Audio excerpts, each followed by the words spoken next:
y os quito ya la esta, ¿vale? Venga, Bien. cuando queráis. Vale.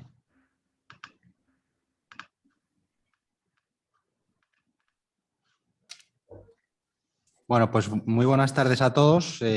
Bienvenidos a todos los participantes que tenemos en esta sesión, en este webinar sobre contratación pública y recuperación económica. Después, de una breve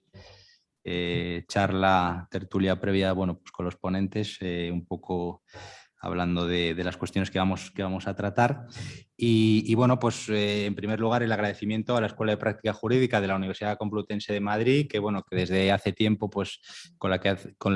desde que hace tiempo venimos colaborando los letrados de Gobierno de Comunidades Autónomas a través de muchas iniciativas de carácter académico y que siempre es un lugar que nos acoge, que nos trata fenomenal, que tiene unas instalaciones impresionantes y un personal que es de lo mejor, ¿no? Pues en este caso vamos a hacer una sesión breve de prácticamente una hora, donde vamos a tratar de respetar los tiempos para que sea productiva, para que sea provechosa, para que responda un poco al objetivo que nos hemos marcado, que es principalmente dar a conocer el curso especial de contratación pública que organiza esta Escuela de Práctica Jurídica, con un, a mi juicio, elenco de profesores de primer nivel para afrontar esta materia. Y luego tratar una cuestión muy relevante que está íntimamente relacionada con la contratación pública y en un momento como el actual de recuperación económica, de medidas de impulso económico a través de los fondos europeos, donde a priori son dos cuestiones que no tienen por qué aparecer íntimamente relacionadas, la contratación pública y los fondos Next Generation, nueva generación, pero como veremos por las intervenciones de nuestros ponentes, pues están íntimamente relacionadas, y la formación de los juristas, de los consultores, de los funcionarios, de los empleados públicos en general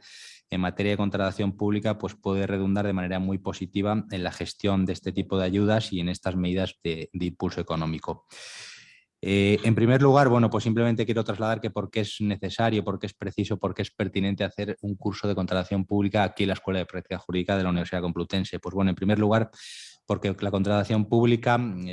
aparte de una rama especial de derecho administrativo, que tampoco vamos a profundizar en esa materia, es una herramienta esencial en un país como España y en el panorama europeo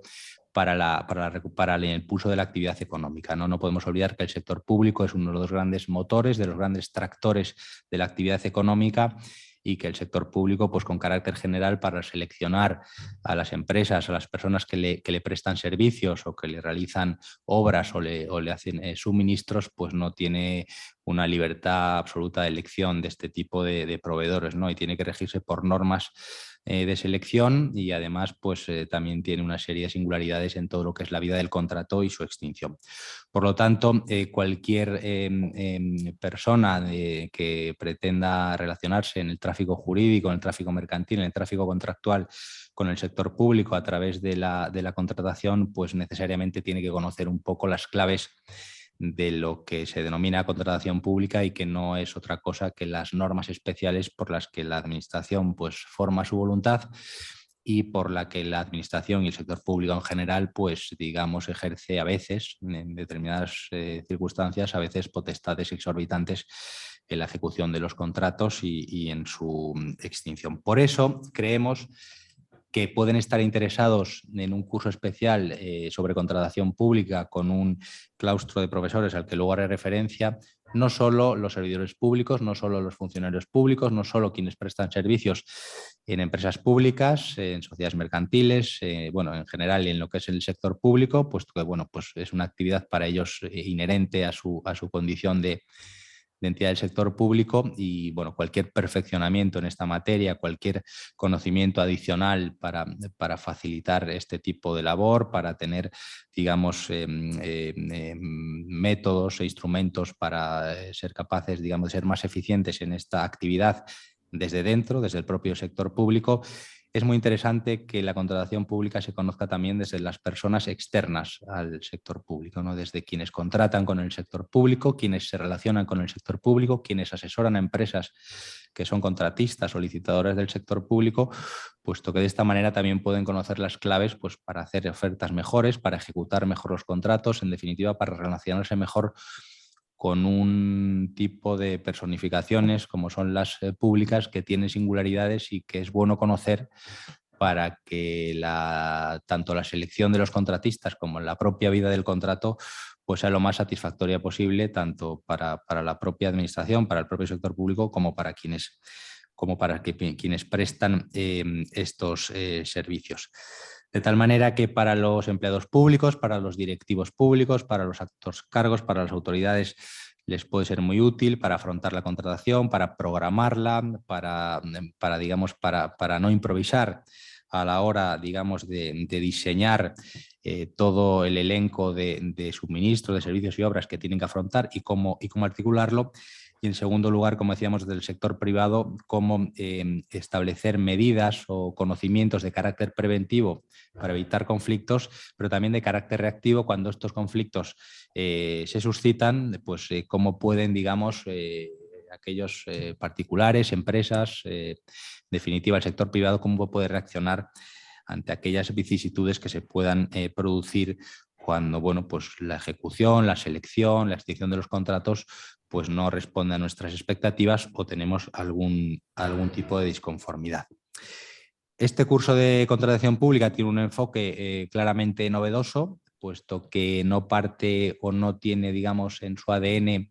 la clásica explicación de la contratación pública pues, a través de lo que es el ámbito subjetivo, el ámbito objetivo, la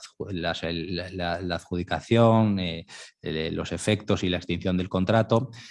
puesto que bueno, pues eso se trata del enfoque clásico que a veces bueno, hemos de reconocer que quienes hemos formado o forman parte del sector público pues puede generar un cierto rechazo, puesto que es un enfoque quizá demasiado administrativista para una materia que, bueno, que si bien tiene su origen en el derecho administrativo, cada vez está más vinculada a otras disciplinas jurídicas,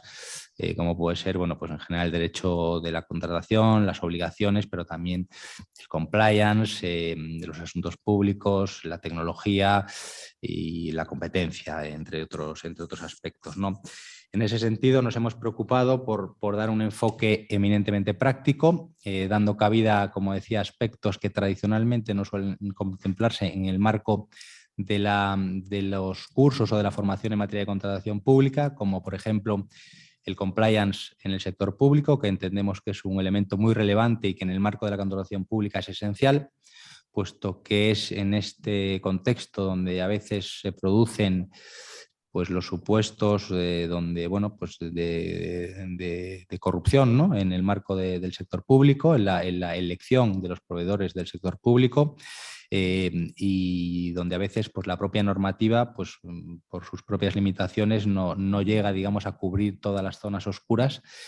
Y es probablemente el compliance, los sistemas de cumplimiento, los oficiales de cumplimiento, bueno, los que tienen la misión de cubrir esas zonas oscuras para que, aun en el marco de procedimientos absolutamente legales, pues no se produzcan irregularidades que puedan llevar, digamos, a procedimientos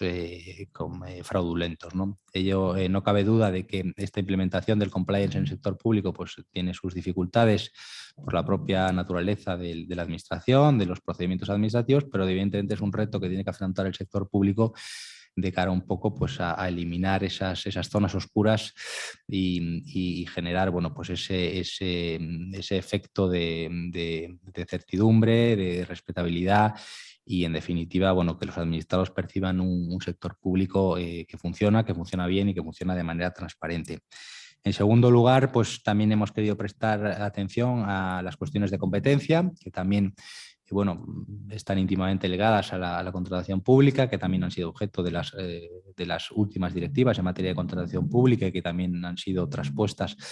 a la normativa interna y en ese sentido la legislación pone especial cuidado en prevenir, en detectar y en su caso denunciar conductas anticompetitivas, puesto que el ámbito de la contratación pública es un ámbito donde efectivamente es un contexto de riesgo para que estas conductas anticompetitivas se produzcan. Y bueno, no hay más que echar un vistazo a las recientes resoluciones de la Comisión Nacional de los Mercados y de la Competencia, donde bueno, pues ha impuesto sanciones verdaderamente severas a empresas contratistas y licitadoras del sector público, pues por conductas anticompetitivas. Y para esta misión, pues bueno, hemos tratado de buscar un plantel de profesores bajo una premisa que es el conocimiento práctico, ¿no? En su mayoría se trata de funcionarios públicos en servicio activo o en excedencia, también empleados públicos de empresas públicas, de sociedades mercantiles estatales, que yo creo que aportan desde luego un conocimiento teórico evidente por su propia formación jurídica, pero un aspecto práctico que creemos que es el verdadero valor añadido de este curso, ¿no? Un curso ejecutivo, un curso práctico, un curso que genera aprovechamiento en las personas que lo vayan a recibir, ¿no? Y para eso pues hemos pensado tanto en perfiles profesionales que están en la propia administración pública, la administración territorial, del Estado, de las comunidades autónomas, perfiles que están en los servicios jurídicos, como bueno, pues, abogados del Estado, letrados de la Comunidad de Madrid, abogados de la Generalitat Valenciana, del Gobierno de Cantabria, bueno, en general de gobiernos de comunidades autónomas, y también personas que desempeñan funciones en asesorías jurídicas de grandes empresas públicas, como, bueno, como puede ser el Grupo Correos y Telégrafos, con todo, bueno, pues con todas las sociedades que lo integran, y AENA, que es, como todos conocemos, la sociedad mercantil estatal, que es dueña de los aeropuertos del territorio nacional, además de controlar algunas instalaciones aeroportuarias en el extranjero, ¿no? Como digo, pues todos ellos con un eminente enfoque práctico que nos van a dar claves no solo de aspectos eminentemente jurídicos, que sin duda, bueno, pues es la base de este curso especial, pero sí también de aspectos prácticos que aporta la contratación pública, que son, pues eso, principalmente cómo programar la contratación pública, qué son las principales cuestiones a las que se enfrenta un gestor en el marco del sector público a la hora, pues, de elaborar un expediente, a la hora de acceder publicidad, en el caso, pues, de los contratos sometidos a publicidad, cómo generar o cómo conseguir concurrencia, cómo tratar o relacionarse con los licitadores o los contratistas, en este caso durante la ejecución del contrato, las dificultades que a veces suponen los procedimientos de imposición de sanciones o penalizaciones respecto de los contratistas, las dificultades derivadas de la resolución de los contratos, todo lo relacionado con la adjudicación, con los recursos frente a las adjudicaciones u otros, digamos, actos de la tramitación susceptibles de recurso especial o de recurso ordinario frente al órgano de contratación. Bueno, en definitiva, personas que están en el día de hoy, llevando a cabo este tipo de tareas y que, bueno, pues de primera mano nos van a dar las claves, pues para en un curso de 28 horas lectivas ser capaces de tener una visión clara, práctica y ejecutiva de lo que supone la contratación pública. Y para el webinar de hoy hemos pensado que el tema elegido pues no podía ser más relevante, puesto que pone de manifiesto o pone sobre la mesa la practicidad, ¿no?, del curso especial de contratación pública. No voy a insistir en el tema, puesto que ya lo abordarán los ponentes, pero bueno, todos hemos oído hablar de los fondos Next Generation, en definitiva de los instrumentos que ha puesto a disposición de los Estados miembros de la Unión Europea para la recuperación económica en la etapa o en el escenario post-COVID, ¿no? A través de, bueno, pues estos fondos de reacción y el mecanismo de resistencia y resiliencia. En definitiva, es la posibilidad de poner a disposición de los Estados miembros y estos respecto de la sociedad y del tejido productivo, fondos para afrontar, digamos, la recuperación económica a través, bueno, pues o poniendo el foco en sectores concretos de actividad que contribuyan también a la transformación de la actividad económica. Y esto no se puede entender sin la contratación pública, ¿no?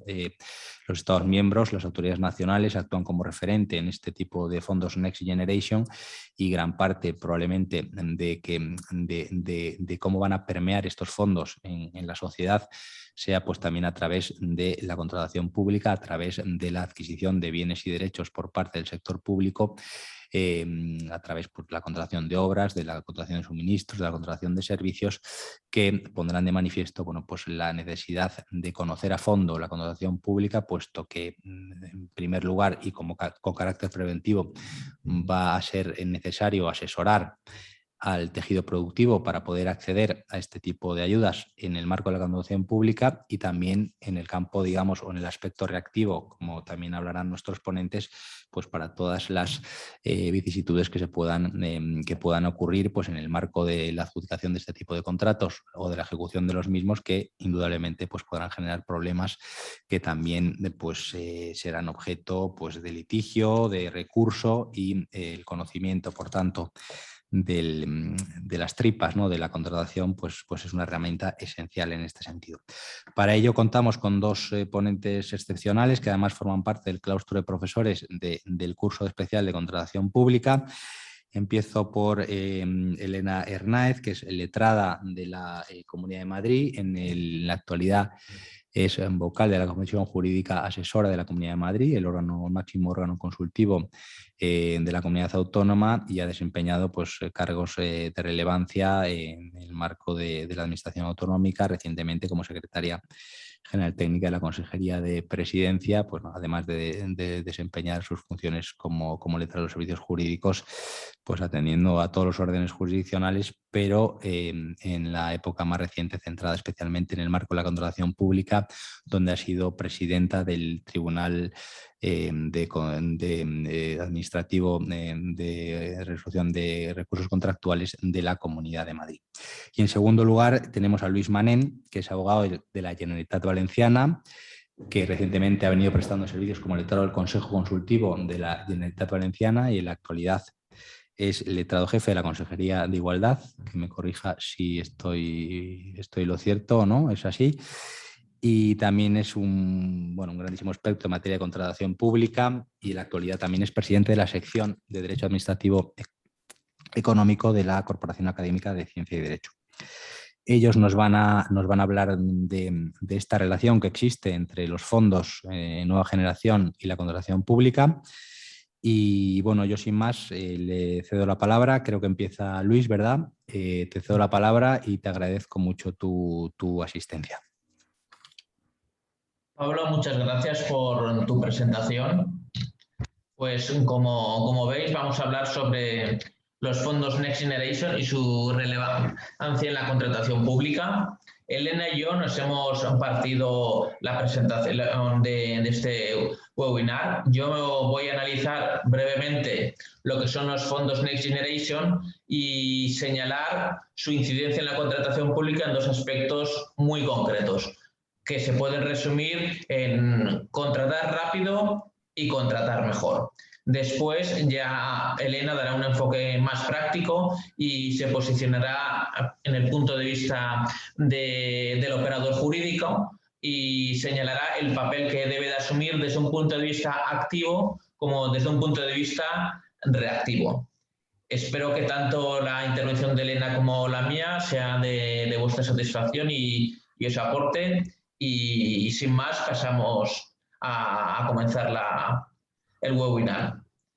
Como podéis ver aquí, hay dos fotos por todos conocidas. Responden a la película del valenciano Berlanga, Bienvenido Mr. Marshall. Pues yo creo que con esa alegría los operadores jurídicos, o al menos quienes trabajamos en las administraciones públicas, estamos o vamos a recibir los fondos Next Generation. Los fondos Next Generation van a ser un auténtico plan Marshall o una figura lo más parecido a ella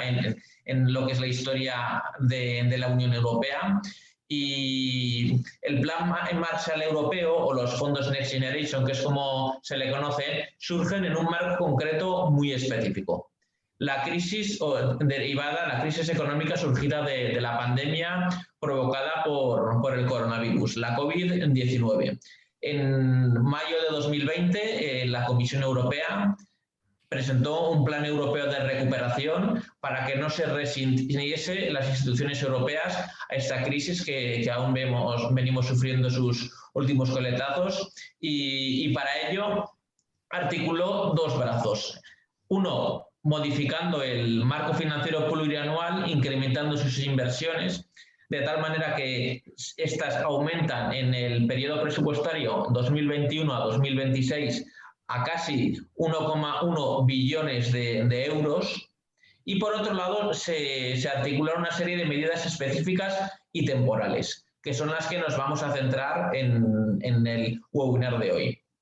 Esas medidas específicas y temporales se conocen como el Instrumento Europeo de Recuperación Next Generation, o comúnmente conocido como fondos Next Generation, aunque está dotado con 750.000 millones de euros, de los cuales 390.000 se articularán a través de transferencias a los estados y 360.000 por la vía de los préstamos. Dentro de esos 750.000 millones de euros, el mecanismo europeo, el mecanismo de recuperación y resiliencia, va a ser el que transporte la mayor parte de los mismos, en concreto 672.500 millones de euros, que se complementa con ayudas a la recuperación para la cohesión, que incidirá en otros programas que existen ya. En los fondos Next Generation hay que destacar que el mecanismo de recuperación y resiliencia se crea ex novo, mientras que incide sobre otros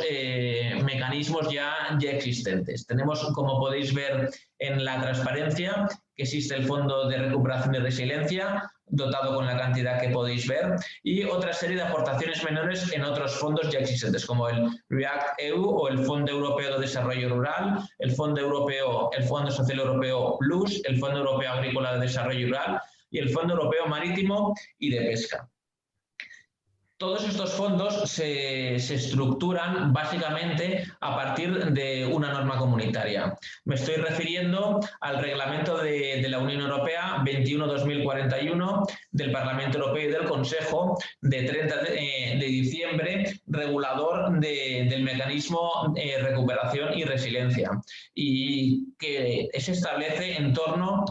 una ayuda a los Estados miembros a partir de una serie de pilares que condicionarán las ayudas y las disponibilidades presupuestarias a los Estados. Esos pilares sobre los que se va a articular este Plan Marshall Europeo son la transición ecológica, la transformación digital, la búsqueda de un crecimiento inteligente, sostenible e integrador, el apoyo de la salud y la resiliencia económica, social e institucional europea, y el desarrollo de políticas para las nuevas generaciones, la infancia y la juventud. De esta manera, si podemos hacer una comparación, este nuevo Plan Marshall no quiere ser un plan E, en el sentido como el que tuvimos hace 15 años, en el que se dio una cantidad de dinero como forma de política keynesiana para que se ejecutasen obras, para que se realizasen equipamientos, sino pretende orientar la actividad de los Estados miembros de tal manera que se construya una Europa más innovadora, una Europa más verde, una Europa digital y una Europa que apoye decididamente a las pequeñas y medianas empresas, así como también a la política social.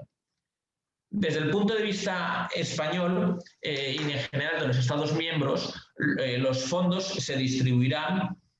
mediante una serie de planes nacionales de recuperación y resiliencia, del que España ha presentado su plan de recuperación, transformación y resiliencia,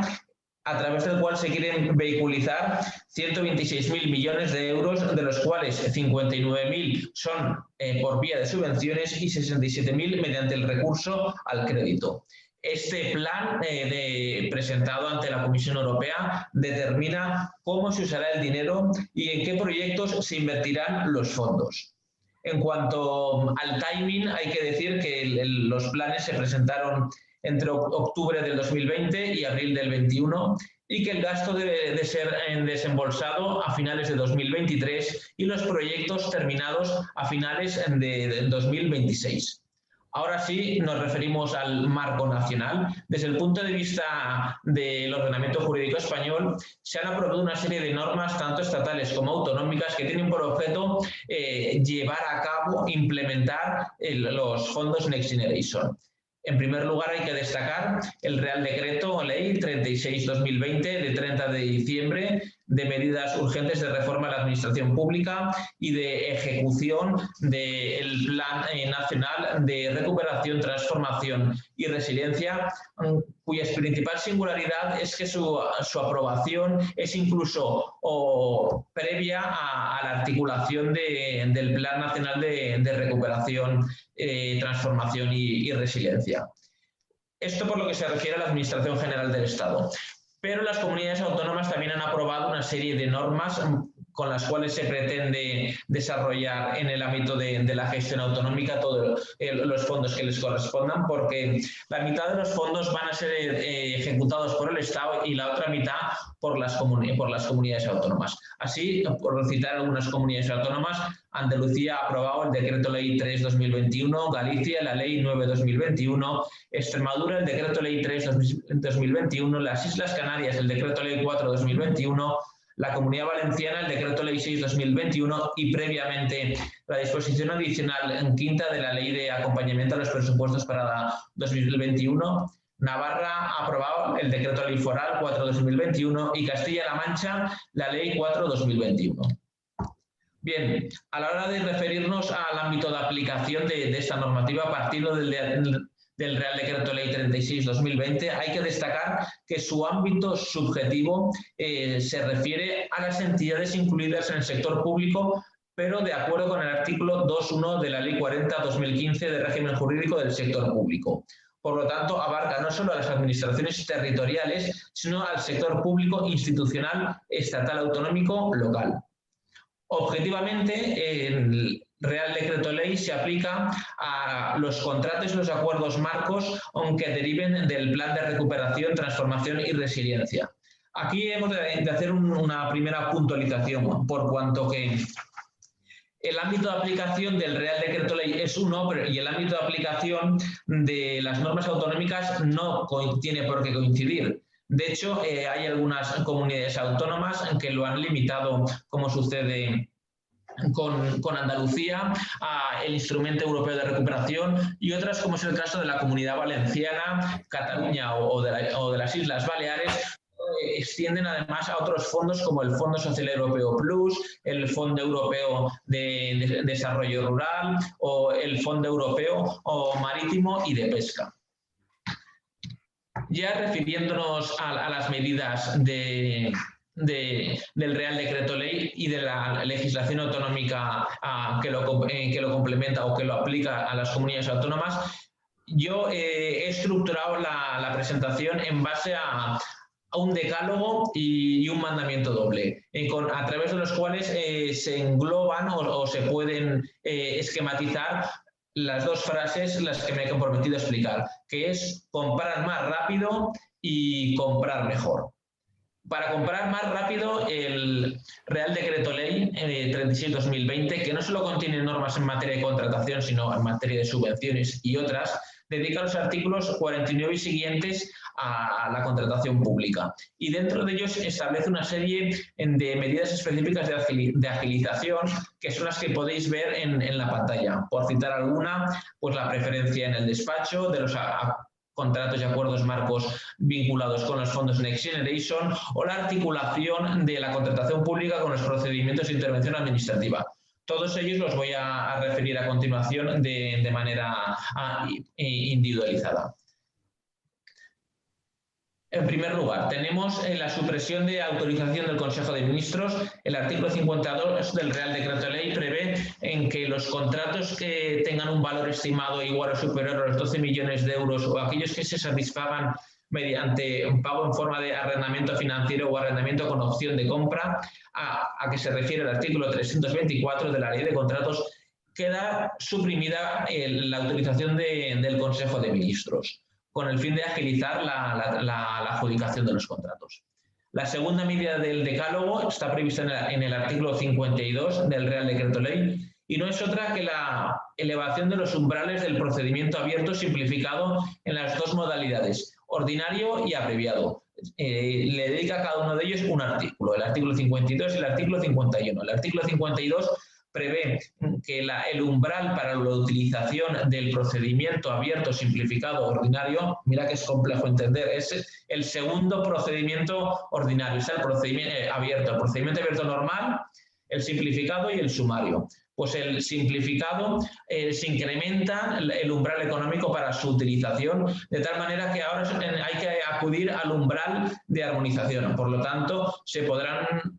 adjudicar por estos contratos, por este procedimiento, los contratos con un valor estimado igual o inferior, en el caso de los contratos de obras, a 5.535.000 euros, y cuando sean contratos de servicios o suministros, será el umbral de 139.000, 214.000 euros o 750.000, según cuál sea el umbral de armonización por el tipo de contrato o la administración o entidad del sector público contratante. Hay que decir que también se mantiene el límite previsto en el artículo 159.1b de la Ley de Contratos para el procedimiento abierto simplificado, es decir, en que los criterios de valoración mediante fórmulas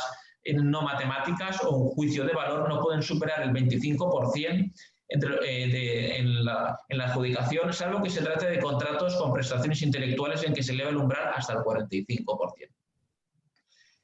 También se elevan los umbrales para el denominado procedimiento abierto, simplificado, abreviado, que hay que decir que es la primera vez que la ley reconoce una denominación legal. El artículo 51 lo denomina de esta manera porque la Ley de Contratos del Sector Público, en el artículo 159, apartado cuarto, simplemente a modo de añadido dice: y para estos supuestos el contrato, pero no establece ninguna denominación. Pues bien, se elevan los umbrales de tal manera que en los contratos de obras podrá recurrirse a los mismos siempre que el valor estimado sea inferior a los 200.000 euros, y en los contratos de servicios y suministros este umbral desciende hasta los 100.000 euros. Como otra singularidad, hay que destacar que no podrán utilizarse por el procedimiento abierto, simplificado, abreviado, los procedimientos con los que se adjudiquen prestaciones de carácter intelectual. Pasamos a la tercera medida, es la relativa a la reducción de los plazos de adjudicación, que en este punto he querido diferenciar, por un lado, lo previsto en la normativa estatal y, por otro, lo previsto en la normativa de las comunidades autónomas. En lo que se refiere a la normativa estatal, la tramitación de urgencia, la declaración como tal, conlleva una serie de consecuencias jurídicas y la principal de ellas es la reducción de los plazos a la mitad. Esta es la regla general, pero contempla ciertas excepciones, que son las siguientes. El plazo de adjudicación, el plazo existente entre la adjudicación y la formalización del contrato, cuando quepa el recurso especial en materia de contratación, será de 15 días hábiles. Y en materia de presentación de proposiciones y de solicitudes también se consagran una serie de especialidades. Así, la presentación de las proposiciones en el procedimiento abierto tendrá un plazo mínimo de 15 días y en los procedimientos restringidos y de licitación con negociación, el procedimiento para la presentación de solicitudes de participación mínima será de 15 días, mientras que en el de presentación de proposiciones el mínimo es de 10 días. Los plazos en los procedimientos de diálogo competitivo, así como para la Asociación para la Innovación, tercera singularidad, se mantienen intactos, de tal manera que la declaración de urgencia no lo rebaja. De la misma manera que tampoco afecta en materia de concesiones cuando se trata de contratos sujetos a regulación armonizada. Existe una cuarta regla específica que afecta a los procedimientos abiertos simplificados. El primero de ellos, en el procedimiento abierto simplificado ordinario, aquí se prevé que la presentación de proposiciones tendrá un plazo máximo de 15 días y que la valoración por parte de la mesa técnica se reduce a 4 días. Mientras que en el procedimiento abierto simplificado abreviado, aquí el plazo de presentación máximo se reduce a 8 días y cuando se trate de compras corrientes se reduce a 5 días. Una cuestión fundamental que hay que tener en cuenta es que así lo ha interpretado la Junta de Contratación Pública estatal en su instrucción de 11 de marzo de 2021, aunque esta declaración de urgencia debe de estar motivada. La mera tramitación o el recurso a la financiación con cargo a los fondos Next Generation no puede dar lugar a la declaración de urgencia, sino que esta debe justificarse, lo cual parece contradecir el Decreto Ley 5/2021 de Cataluña, a que no prevé la motivación de la declaración de urgencia. Es más, en el caso de los contratos de obras, suministros y servicios sujetos a regulación armonizada, el artículo 50 del Real Decreto Ley prevé en que se explicite en el anuncio de licitación las razones por las que se procede a la tramitación urgente. Junto con esta previsión estatal, existen otra serie de previsiones en la legislación autonómica que vamos a hacer en referencia de manera rápida por razones de tiempo y para mantener una mínima sistemática. Pues así hay que destacar que, en primer lugar, se permite el empleo de fórmulas matemáticas con carácter preferente en la adjudicación en el Decreto Ley andaluz, que por otro lado se contempla como posibilidad, se suprime la posibilidad de convocar mesas de contratación en los procedimientos abiertos simplificados o para agilizar la tramitación, de tal manera que la valoración se realice por el órgano de asistencia técnica al órgano de contratación. También se prevé en el Decreto Ley Balear la supresión de determinados trámites intermedios, como por ejemplo se limita el plazo de un mes el tiempo para la elaboración del pliego de prescripciones técnicas, o a 20 días el plazo que dispone la Unión Temporal de Empresas que haya presentado la oferta económicamente más ventajosa para aportar su documentación específica. Entre otras medidas, también hay que destacar la posibilidad de simplificación documental que se contempla como en el hecho, la singularidad de que algunas normas, como el Decreto Ley 4/2021 de Canarias, establecen que las unidades administrativas tendrán de oficio que recabar la documentación de la información del ROLECE, el Registro Oficial de Licitadores y de Empresarios Clasificados del Estado, o la misma norma prevé la admisión de bastanteos de abogacías o servicios jurídicos de otras comunidades autónomas, o el traslado parcial de la documentación administrativa previa del artículo 140 de la Ley de Contratos a la fase del licitador que haya presentado la oferta económicamente más ventajosa. Otra singularidad es la prevista en el artículo 9.1 del Decreto Ley 4/21 de Navarra, que como especialidad permite en que el contrato se inicie su ejecución antes de la formalización, siempre que se haya agotado el plazo para interponer el recurso especial en materia de contratación. También se prevé la realización de consultas telemáticas de oficio en el Decreto Ley 1/2001 de Aragón para consultar el registro de licitadores y el cumplimiento de las obligaciones tributarias.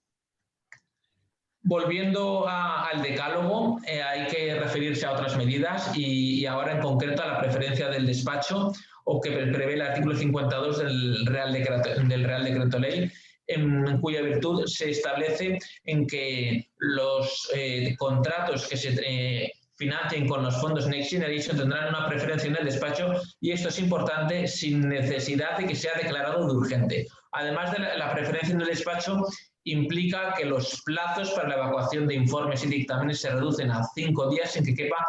prórroga alguna. La quinta medida del decálogo es la relativa a la planificación contractual. Lo contempla también el Real Decreto Ley y en su virtud permite que la Administración General del Estado a cada uno de los departamentos o organismos públicos se realicen pliegos tipo tanto de cláusulas administrativas como de prescripciones técnicas. Y por otro lado también se posibilita esto también ceñido de la Administración General del Estado, la aprobación de un acuerdo marco para la contratación de contratos de servicios de consultoría, asistencia técnica y auditoría. La sexta medida del decálogo es la relativa a la posibilidad de aprobación de un pliego tipo en los contratos financiados con los fondos Next Generation, a la que se refiere el artículo 54.1 del Real Decreto Ley 36/2020, y esto se complementa en la normativa autonómica con la posibilidad de crear órganos técnicos autonómicos o utilizar unos ya existentes para aprobar estos pliegos típicos. En séptimo lugar, y esta medida es específica del Decreto Ley 521 de Cataluña, se prevé o se incentiva que los pliegos técnicos se definan por las prescripciones, por sus funcionalidades, de tal manera que no sea la Administración la que los pliegos técnicos reflejen las características de la prestación, sino que se fijen unos resultados a conseguir y que sean los contratistas los que señalen las prescripciones técnicas que deban de realizarse.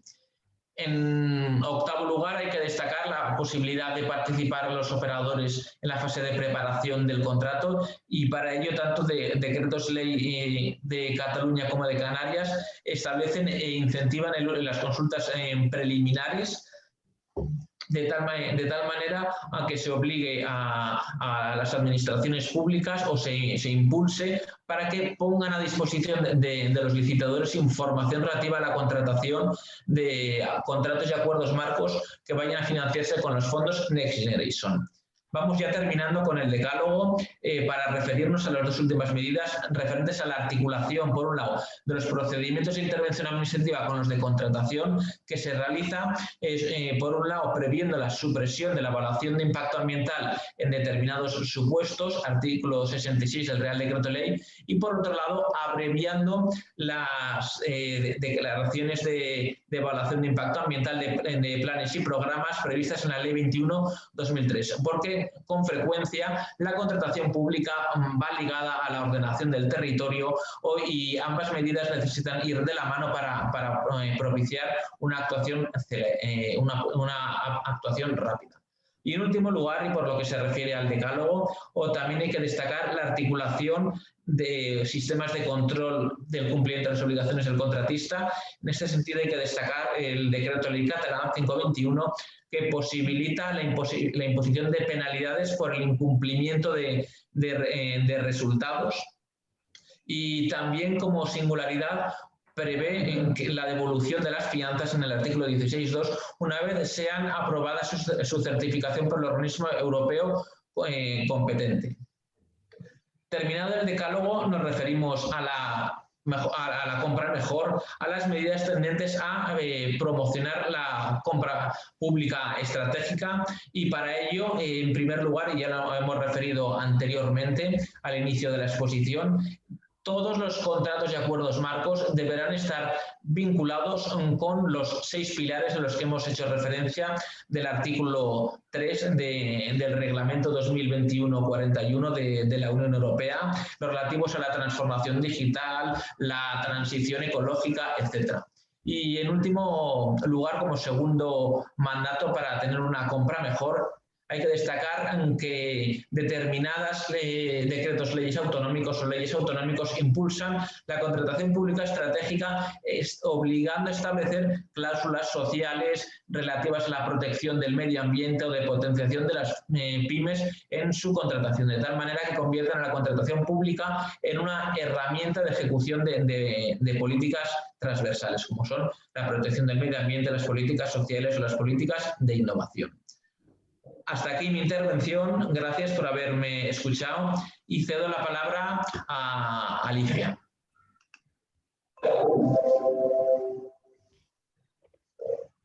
Sí, yo creo que nada, bueno, aprovecho para darte las gracias, Luis. Yo creo que es imposible afrontar estos fondos sin tener unas mínimas nociones, ¿no?, de contratación pública, y lo has puesto de manifiesto. Pues a continuación, como ha dicho Luis, damos la palabra a Elena Hernández, que ya la hemos presentado, que tiene una amplísima trayectoria en el ámbito de la contratación pública y que nos va a explicar un poco, una vez, digamos, en términos taurinos, puesto el toro en suerte,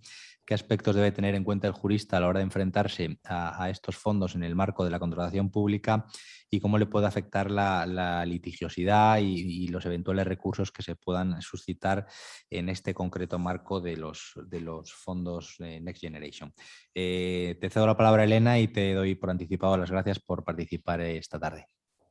Muy bien, muchas gracias Pablo. Luis, me lo has dejado prácticamente en bandeja con esa exposición tan completa de la cuestión normativa en torno a los fondos Next Generation. Y por otro lado también, por supuesto, quería dar las gracias a la Escuela de Práctica Jurídica por darnos esta oportunidad, porque yo soy una auténtica convencida de que las cosas se pueden hacer bien en materia de compra pública y que en este momento nos encontramos ante un reto. Efectivamente, los fondos Next Generation son una importantísima oportunidad, como ya puso de relieve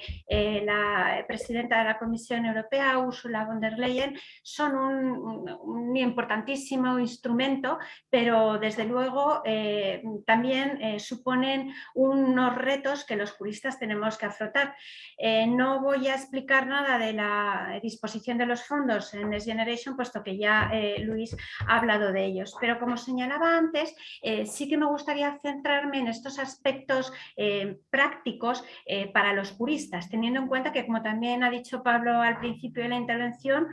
aunque a veces se nos olvida, tan juristas son los juristas que prestan servicio en lo público, a los que estas cuestiones van a afectar de primera mano, y también los juristas en el ámbito privado. El otro día he leído en prensa especializada que realmente se está a la caza y captura de especialistas en materia de compra pública en el ámbito del sector privado, porque aunque ciertamente muchos proyectos, muchos de los PERTES, que de momento solamente hay uno aprobado, hasta donde yo sé, que es el de vehículos eléctricos y de uso, vamos, y conectados,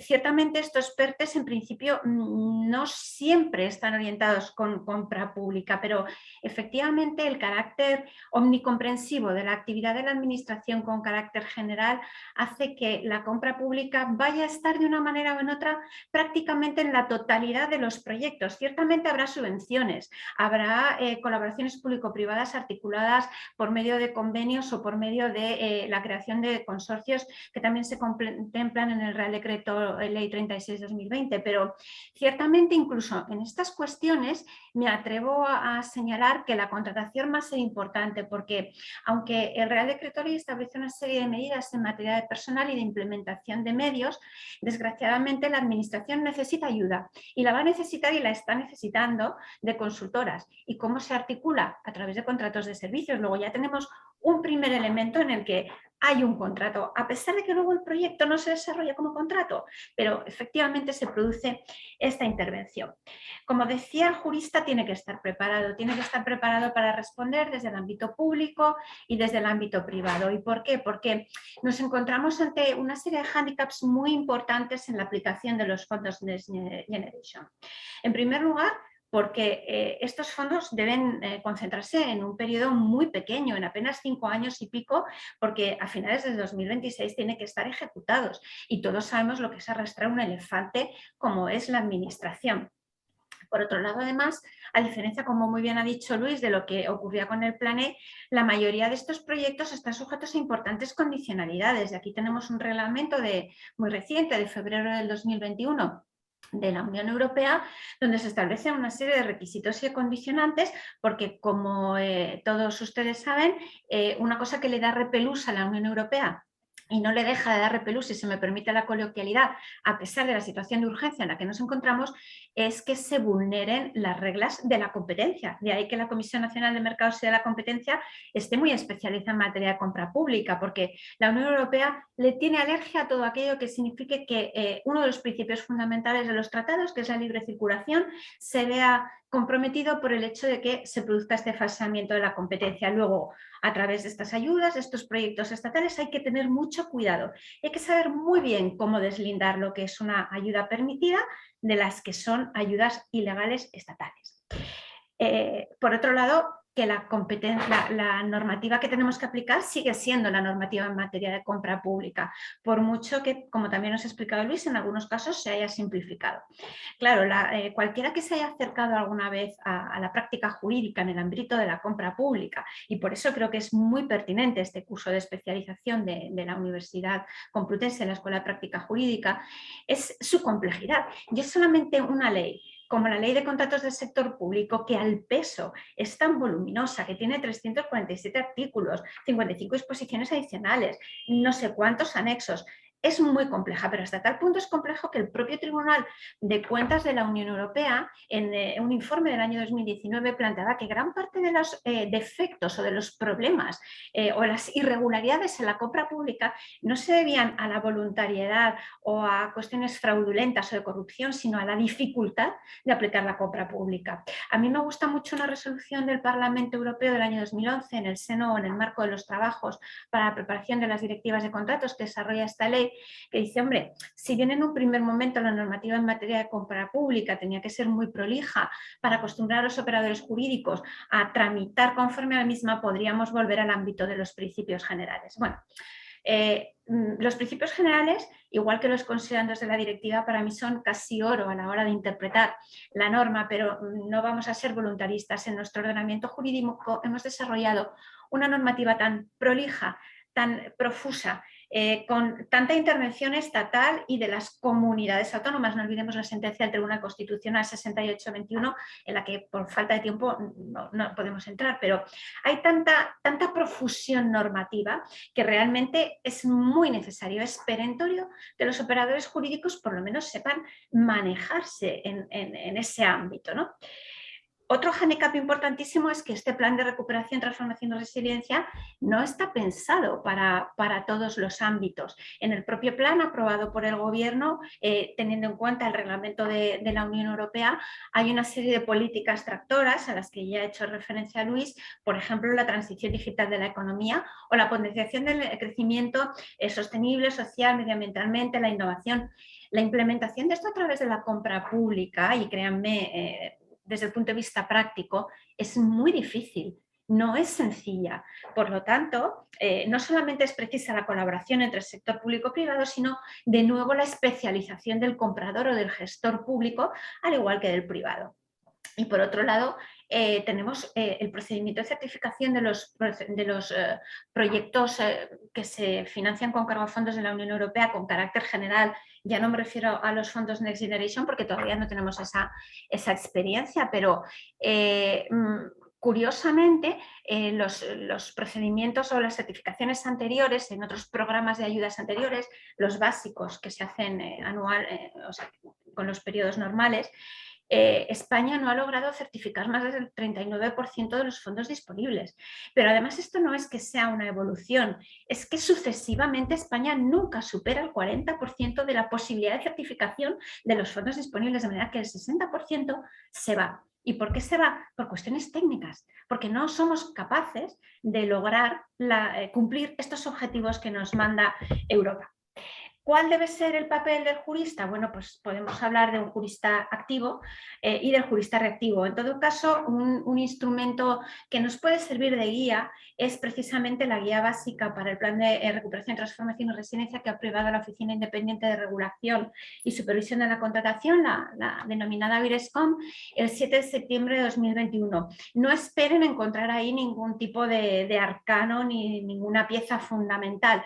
pero sí que son cuestiones lógicas, básicas, que no podemos perder de vista. El jurista activo,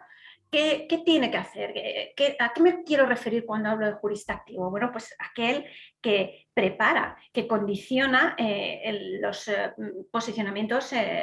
o los distintos elementos de la compra pública.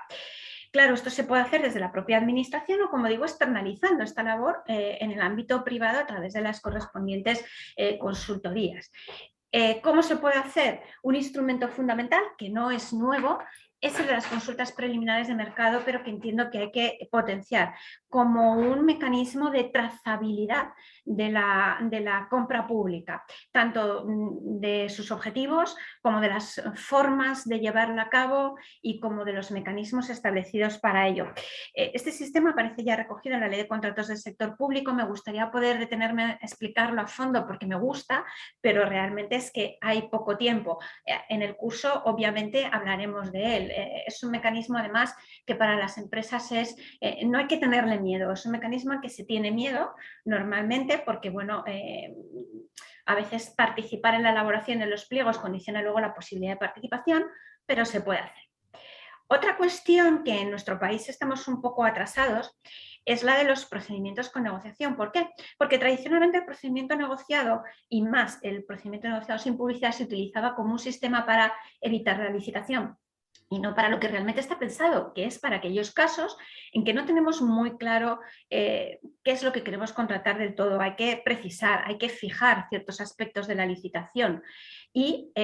la administración abandona un poquito esas potestades exorbitantes a las que hacía referencia Pablo al principio. ¿Y qué hace? Dialoga con las empresas y eso está bien. No estamos hablando del procedimiento de diálogo competitivo, que también es muy interesante, sino de la utilización de procedimientos en los que la administración tiene que negociar. Y aquí, como estamos ante materias tan complejas, la administración, los órganos de contratación, me estoy refiriendo a administración, pero me refiero al sector público en general, tendrán que negociar. Y luego, por otro lado, también será muy importante aportar valor a nuestra compra pública. No se trata simplemente de gastar dinero, no se trata de gastar solo los fondos Next Generation, sino que, como dice muy bien la Unión Europea, estos tienen que ser efectivamente tractores de determinados sectores. Para ello, los criterios de contratación, los criterios de adjudicación, se configuran como un elemento fundamental. Además, la Eurescom propone, para agilizar y para evitar corruptelas o tentaciones, vamos a dejarlo así,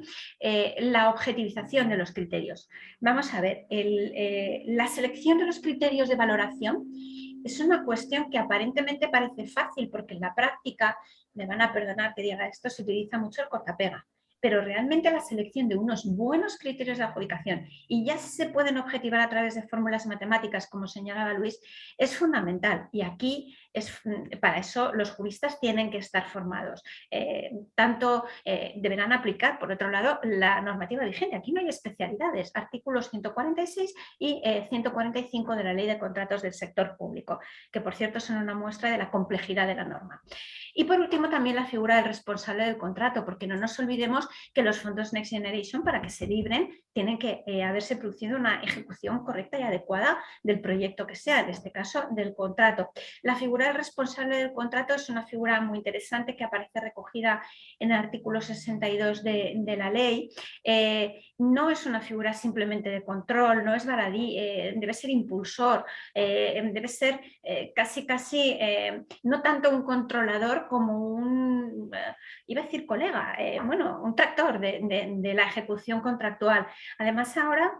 la Unión Europea ha puesto especialmente el foco de interés en la ejecución de los contratos, porque sus directivas nuevas regulan aspectos atinentes a la ejecución que antes no regulaban, hasta el punto que, si se fijan, el cambio de denominación de las directivas es muy significativo. Antes se llamaban directivas para la armonización de los procedimientos de adjudicación y ahora se llaman directivas de contratación pública. Ya no se trata de armonizar los procedimientos, ahora lo que se trata es de contratar todos igual. Bueno, y de ejecutar, por supuesto. Y muy especialmente me gusta el papel del jurista reactivo, en el que me voy a centrar un poco, porque claro, si tuviera que profundizar sobre las consultas preliminares del mercado, los procedimientos con negociación, los criterios de adjudicación, teníamos para una semana.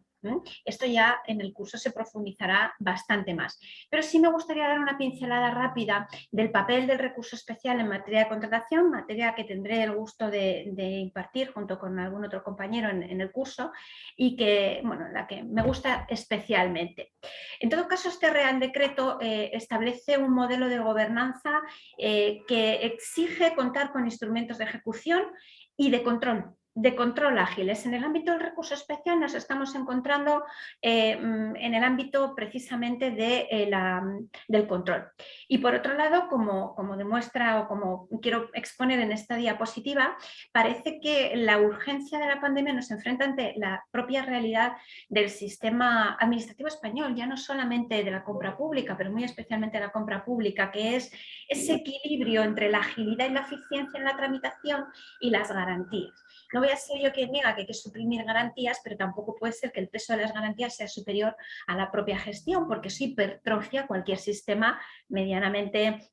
cabal. De manera que hay que tener mucho cuidado con ese control.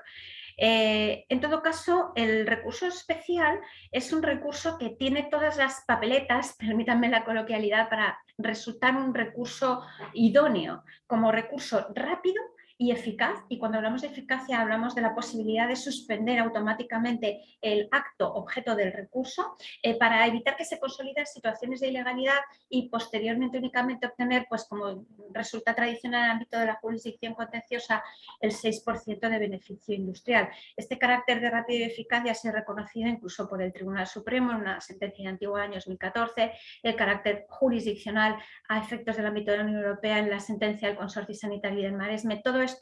que se estudia en profundidad en el curso que hemos diseñado. En todo caso, el propio artículo 3 del Real Decreto Ley 36/2020 define, entre otros muchos, varios principios de la gestión que entroncan fenomenal con el papel del jurista. Primero, la prevención eficaz del conflicto de intereses, el fraude e irregularidades y la promoción de la competencia efectiva en los mercados. Estos dos principios base son aquellos en los que puede tener un papel, digamos, cualquier jurista. Como señalaba antes, el recurso especial bueno, pues se configura como un instrumento en garantía de transparencia e integridad que realmente está ya consolidado y reconocido. Aquí traigo a colación una serie de informes de la Comisión Europea, ya tienen tiempo, son informes que podríamos denominar clásicos porque ya son del año 2017, en los que se plantea pues, que la posibilidad de utilizar el recurso especial aumenta la transparencia. Fíjense que un 59% de los encuestados, porque estos informes se hacen sobre la base de encuestas, vienen a señalar que desde la implantación del recurso especial en Europa, no solo en Europa, pero también en España, se ha producido un importante incremento de la percepción de transparencia y buen hacer en el ámbito de la compra pública. Muy interesante también los informes de justicia administrativa que comparan, ¿no?, la justicia administrativa con la justicia jurisdiccional. ¿Qué ocurre? Bueno, en este contexto lo primero que tengo que decir es que se echa de menos el establecimiento del recurso especial en materia de contratación como el procedimiento único, digamos, y como un procedimiento generalizado en el ámbito de la compra pública ante la importante carga de trabajo de la jurisdicción contenciosa. Estamos hablando de un control en situaciones de urgencia y de emergencia, pero claro, como el recurso especial en materia de contratación no es un recurso, digamos, preclusivo, sino que es voluntario, siempre cabe la opción de esperar 2 meses e irnos a la jurisdicción contenciosa administrativa con la carga importantísima de trabajo que he intentado poner aquí de manifiesto que tiene la jurisdicción contenciosa en el año 2019. Los datos del 20 todavía no los tenemos y además estarán desvirtuados por el efecto COVID seguro. En todo caso, hubo una propuesta, incluso hasta tal punto, esto es importante, que hubo una propuesta del Consejo General del Poder Judicial para atribuir a los tribunales de recurso las competencias que todavía se nos van a venir encima, todavía no han empezado a ser, en materia de ejecución contractual, es decir, qué pasa con los contratos suspendidos, qué pasa con los reequilibrios derivados del COVID. Esta es otra cuestión, pero efectivamente parte del planteamiento del reconocimiento de la avalancha de asuntos. Esto finalmente no se ha recogido y el recurso especial queda como estaba con algunas especialidades. Como ha explicado muy bien Luis, el Real Decreto Ley tiene 2 patas: contratar más rápido y contratar mejor. Para contratar más rápido, la ley, el Real Decreto Ley en el artículo 50 plantea la tramitación de emergencia de los expedientes. Pero a diferencia de lo que ocurre con el propio artículo 48 de ese mismo Real Decreto, no es que haga una declaración de urgencia, es que permite que cada órgano de contratación haga esa declaración de urgencia. Ciertamente es interesante una resolución del Tribunal del País Vasco de Recursos Contractuales del año 2016. Esta es prepandemia, no podía anticipar esto, pero viene a decir, bueno, realmente la tramitación de urgencia en las compras públicas pues no es tan relevante a la postre. ¿Por qué? Y tiene razón, ¿por qué? Y aquí es donde el papel del jurista a mí me parece importante, porque donde se pierde tiempo de verdad es en el concepto del contrato, en el planteamiento del contrato, que es previo. Es decir, una vez que uno tiene la idea y sabe cómo hacerla, en la memoria, en la fiscalización previa, la autorización de gastos si es necesaria, los pliegos, todo eso no voy a decir que se hace en una tarde, pero no se tarda. En lo que se tarda es en planificar, que esto es lo más importante y es una cuestión que tenemos pendiente. Por otro lado, además, los órganos encargados de la resolución de recurso especial, es decir, el propio recurso especial, es apto para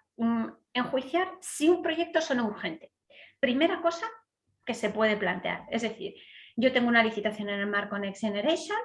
y a lo mejor no estoy muy de acuerdo porque como gestor económico, como operador económico, mejor dicho, no me gusta esta licitación y no me gusta que sea urgente y no me gusta que sea vinculada a los fondos. Bueno, pues yo puedo hacer esa primera impugnación, ese primer control por parte del jurista, plantearme si de verdad aquí debe o no operar la urgencia, porque claro, en cuanto entra en juego la urgencia,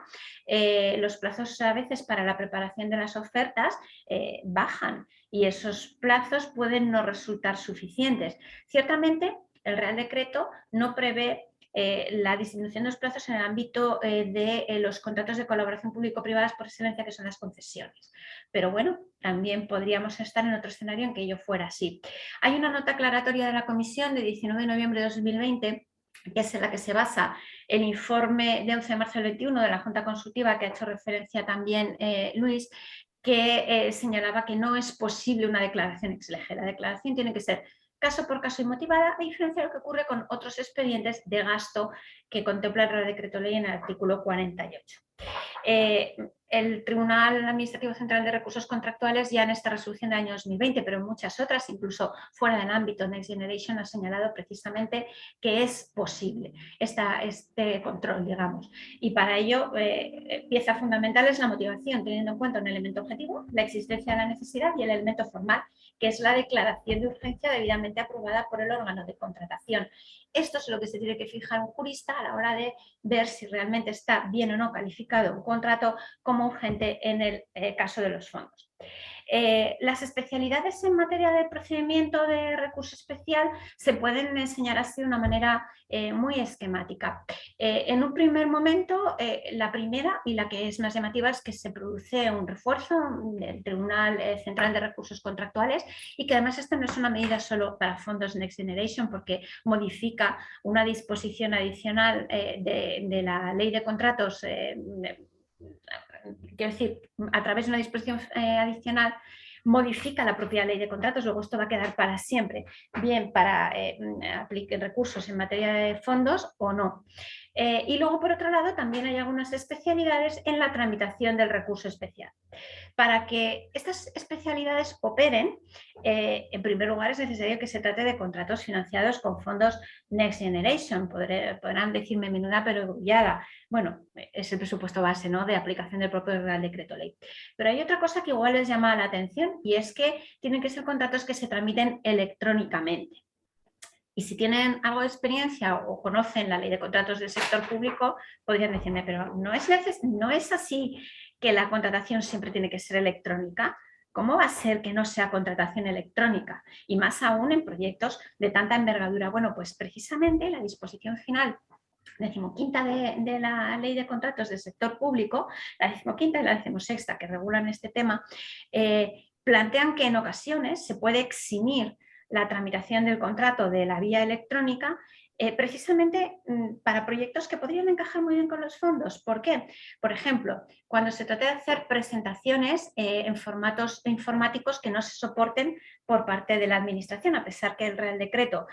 implementa medios materiales, pero podemos pensar en diseños complejos, de cuestiones muy complejas que con unos programas normales que no estén a disposición de todos, o por ejemplo, cuestiones que puedan ser secretas o reservadas, tampoco tienen por qué tramitarse electrónicamente. Entonces, en este caso, no aplicarían las medidas, porque es necesario que se cumplan, no solamente que sean financiables, sino también que se tramiten electrónicamente. ¿Qué medidas se establecen? Bueno, en principio son todas medidas relativas o atinentes a la rapidez. Lo primero, se produce una reducción del plazo de presentación del recurso especial. Con carácter general, este plazo son 15 días hábiles. Aquí va a pasar a ser 10 días y además naturales, con lo cual todavía se reduce bastante más el plazo. En el informe de la Eurescom a que he hecho referencia antes hay una tabla, una simulación de bueno, cuánto nos estaríamos ahorrando. Bueno, pues en la práctica nos estamos ahorrando 6, 7 días en función de ser festivos, no festivos, de cómo vayan cayendo, ¿no? En todo caso, el cómputo del plazo no varía en nada más, es decir, el dies a quo, el dies a quem, todo es exactamente igual.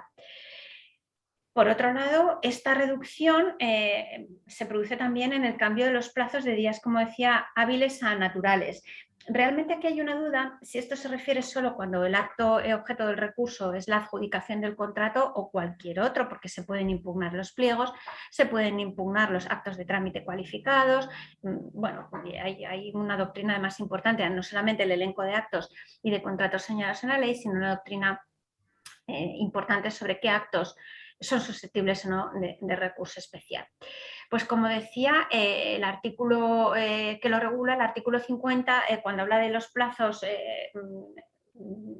para la presentación del recurso, dice, en estos mismos casos parece que se está refiriendo a la adjudicación del contrato. Sin embargo, la Junta Consultiva en un informe el 8/2021 ya ha señalado que, bueno, que esta reducción de los plazos se refiere a cualesquiera actos que sean objeto de impugnación, porque lógicamente no tiene ningún sentido que el plazo para impugnar un pliego sea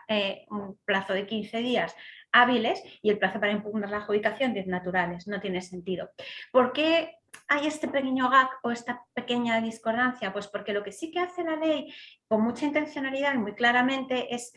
limitar el plazo de suspensión de la adjudicación del contrato, porque como saben, como he señalado al principio, este recurso es eficaz, lo que implica que una vez que se adjudica un contrato que es objeto susceptible de recurso especial, queda automáticamente suspendida la formalización. No se puede formalizar hasta pasar el plazo necesario para la interposición del recurso. Ambos plazos están necesariamente vinculados. Por lo tanto, por eso la ley dice en este mismo caso, pero eso no quiere decir que el plazo no se reduzca, y así lo ha dicho la Junta Consultiva, cuando el acto que se impugna es otro diferente. Y por otro lado también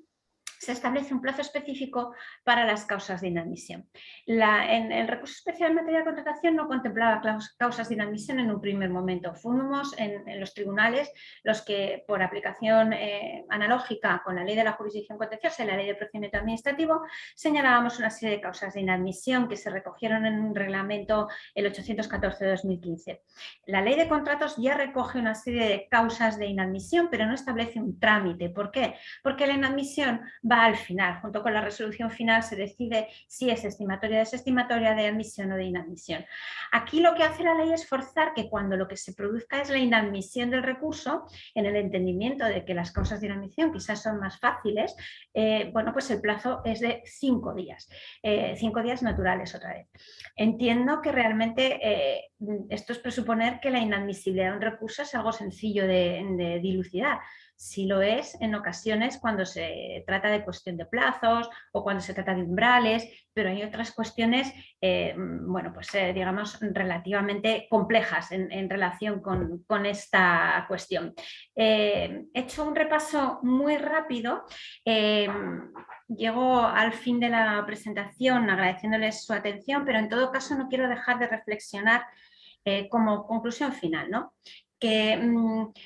la prisa, la urgencia en materia de compra pública no nos puede hacer rebajar los controles, ni los controles previos en materia de fiscalización, ni los controles posteriores en materia de recurso especial, como sería en este caso, en los que el jurista tiene un papel relevante y que es necesario conocer no solamente la normativa Next Generation, sino la normativa de base sobre la que ésta incide, sobre la que se aplica la ley de contratos del sector público, que como ya he dicho antes, no es fácil, no es sencilla y no es muy accesible tampoco. En todo caso, esta labor de preparación a mí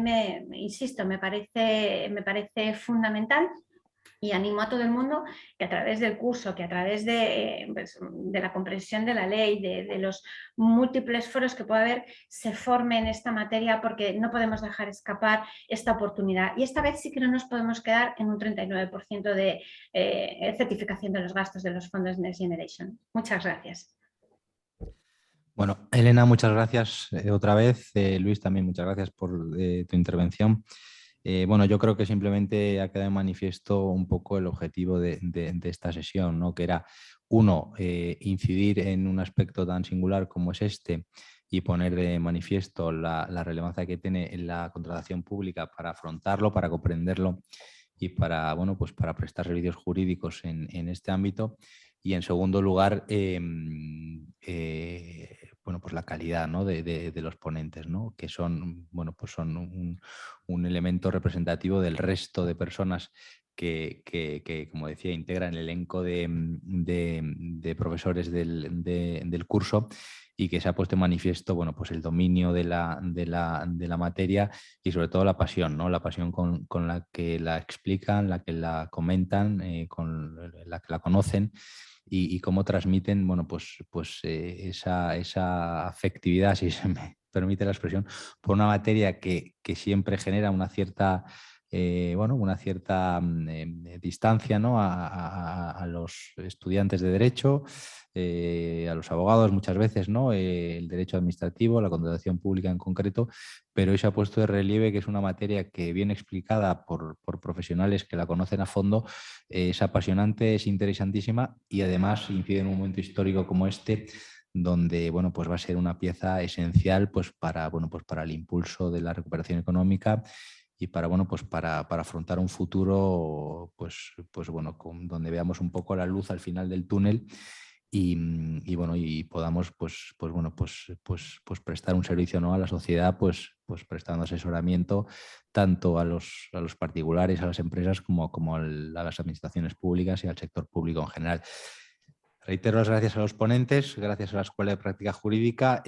Bueno, pues animo a las personas que la verdad es que fielmente han estado atendiendo a las ponencias, que bueno, pues que se matriculen en el curso, que creemos que va a ser interesante, que les va a dar las herramientas necesarias, bueno, pues para ser útiles, ¿no? en este ámbito. Y nada, y les emplazamos pues a la primera sesión del curso, que es el 20 de octubre. Muchas gracias a todos. Muchas gracias a los tres ponentes desde la Escuela de Práctica Jurídica.